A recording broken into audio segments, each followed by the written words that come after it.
Bonjour à tous, soyez les bienvenus sur BFM Marseille-Provence. Je suis ravie de vous retrouver depuis ce lieu magnifique, le parc de l'Arbois, où a lieu aujourd'hui une grande opération, une vaste opération de collecte de déchets. On en parle avec Alexandre. Bonjour. Oui, bonjour. Tu es le président de l'association Un déchet par jour. Qu'est-ce que c'est cette opération qui a lieu ce matin concrètement? Donc, On va avancer un peu comme ça, on rattrape les autres un peu plus devant. oui, alors aujourd'hui, on a un ramassage de déchets qui est organisé par Provence Tourisme en partenariat avec Glenviel. Et donc là, le but, c'est d'allier en fait l'utile à l'agréable. Donc on est sur le plateau de l'Arbois et aujourd'hui, tous les participants vont aider et vont contribuer à protéger la nature en enlevant des déchets qui malheureusement ont été jetés par d'autres personnes. Et donc tous ces déchets, on ne s'en rend pas forcément compte, mais ont un impact sur la biodiversité qui est assez conséquent. Donc que ce soit via les animaux qui peuvent les manger, ou alors même ça vient polluer tout ce qui est les fleuves. Ça, on s'en rend pas compte. Un exemple type, c'est le mégot. Il y a beaucoup de gens, trop de gens encore qui ignorent qu'un mégot, ça pollue 500 litres d'eau. Donc ce qui est énorme, et là quand on entend qu'il y a une source d'eau qui est à proximité. Donc on est comme dans les Bouches-du-Rhône avec du Mistral, donc au premier coup de Mistral, ça peut potentiellement tomber dans le ruisseau et donc là venir du coup endommager toute cette biodiversité marine. Alors justement, tu parles de mégots. Quels sont les principaux déchets que l'on trouve dans cette nature ici?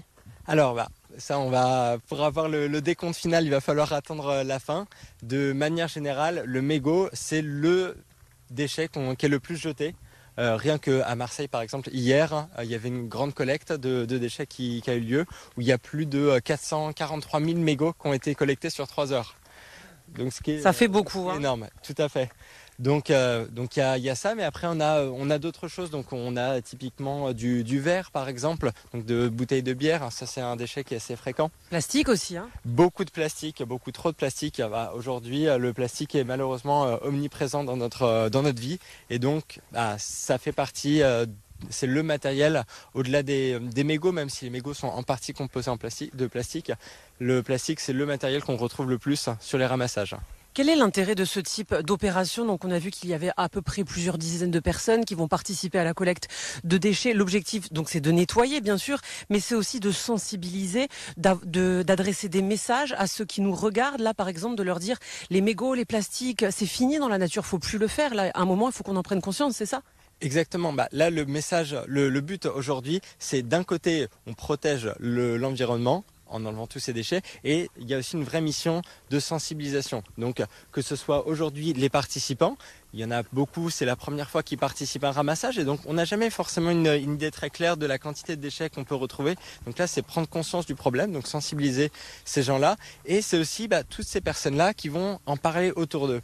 Et c'est là en fait que c'est aussi intéressant, c'est pour ça que c'est crucial d'avoir une expérience pour tous ces participants qui soit la meilleure possible, pour qu'ils en parlent autour d'eux, mais de manière positive, et donc pour que ça fasse boule de neige, pour que petit à petit on arrive à ce qu'il y ait une vraie prise de conscience globale sur la pollution et la pollution plastique et tous ces déchets abandonnés.